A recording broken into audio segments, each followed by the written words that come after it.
Dada. Unaenda wapi? Sasa usiniache, naweza katondoka. Sasa na wewe unaenda wapi? Unakwenda wewe? Mimi leo natoka na shemeji yako. Tulia bana naye nyumbani. Sasa hamna shida, mimi sikae peke yangu. Basi kwa moja unabaki. Sitaki kubaki nyumbani. Basi bana nyumbani. Sitaki. Jamani. Shemeji. Naam. Tusubiri, tunaenda hapo tu shopping mara moja. Sasa kama shopping mwenyewe tunaondoka wote shemeji, kwani mimi ni baki yangu? Unajua mdogo wako anazikua. Sasa naogopa naye kubaki peke yake. Abaki peke yake wapi? Dume zima ninaogopa vipi kubaki nyumbani peke yake bwana?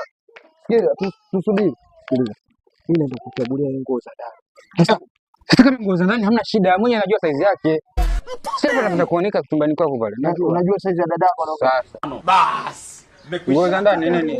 Chupi, sketi. Nishakwambia wewe kuvaa nguo mdogo wako na muamini unavaa nguo mbele ya mdogo wako siku nitakuja kunikupasua. Unaona akili zake? Anajua mpaka size unaovaa. Basi ndio tutende naye. Huyu abaki. Shemeji mimi sibaki. Mama wewe. Sitaki. Poa, twende basi. Usisuse basi nice. Mimi nitasusa. Ngoja mimi nikae sasa hapa hivi. Yaani mke wangu akae nyuma adondoke wewe sizi.